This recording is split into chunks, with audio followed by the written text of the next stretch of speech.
До Собранието на Република Македонија, од страна на владата на Република Македонија, е доставен предлогот за разрешување на јавниот обвинител на Република Македонија Марко Зврлевски.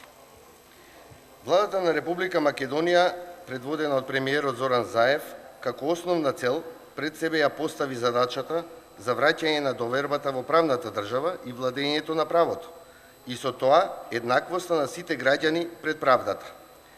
За жал, Републичкото јавно обвинителство во периодот од јануари 2013 година па до денес го представуваше личност која за целиот свој досегашен мандат несовесно и непрофесионално ја извршуваше својата задача и не го почитуваше доследно законот. Марко Зврлевски, како републички јавен обвинител, потврли во името на својот партиски старешина и неговата фамилија и наместо без пардон, во духот на правдата, да се грижи за заштита на човековите права и слободи, го представуваше јавното обвинителство со молчење, односно непревземање на никакви действија против криминалот во врвот на ВМРО-ДПМНЕ.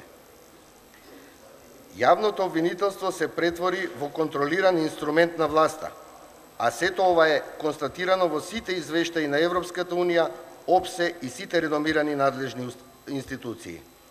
Нормално, во вакви случаи, одговорноста за ваквата состојба секогаш е на првиот човек на тоа обвинителство.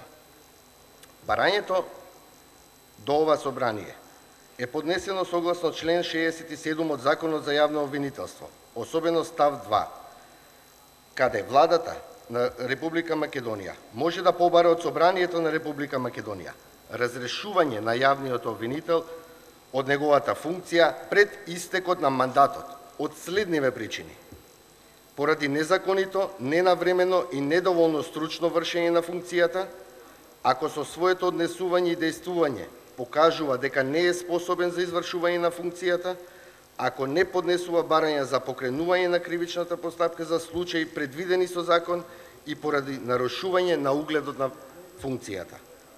Овие законски услови за појаснување пред пратениците не се кумулативно предвидени во Законот за јавно обвинителство. Доволен е и еден од овие услови за да се покрене оваа постапка.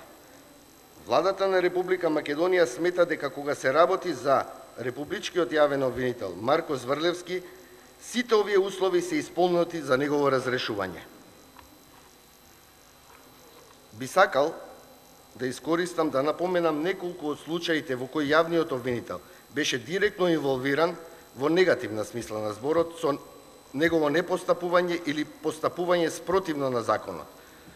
Тој е најпрви случајот со Македонска банка, случајот со Актор, случајот со протекувањето на снимките во медиумите за ПИМ мерките од кабинетот на тогашниот премиер Никола Груевски, кривичните прогони и истраги насочени кон неистомислениците на неговиот наредбодавател, кривично гонење во однос на изборни измами насочени само кон општините каде што градоначалниците беа од редот на тогашната опозиција.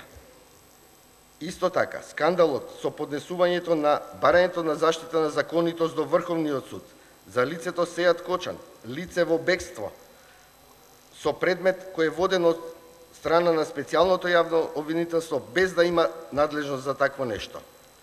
Ги потсетувам и пратениците на не толку дамнешниот настан, а тоа е настанот на 27 април, односно крвавиот 27 април кој се случи во Собранието на Република Македонија. Како одговор на ова несовесно владење на обвинителската функција, се јави потребата од формирањето на специјалното јавно обвинителство, за кој Републичкото јавно обвинителство, односно неговиот прв човек, постојано се изјаснуваа во негативен контекст. До ова секако немаше да дојде, доколку Марко Зврлевски совесно и законски си ја вршеше својата функција. Владата на Република Македонија, целосно почитувајќи го Законот за јавното обвинителство, се обрати претходно до Советот на јавни обвинители на Република Македонија, од каде што прибави мислење со кое Советот даде согласност за разрешување на јавниот обвинител. Сметаме дека се ова повеќе од доволни причини да како влада на Република Македонија побараме од ова собрание Марко Зврлевски да биде разрешен од функцијата јавен обвинител на Република Македонија. Ви благодарам.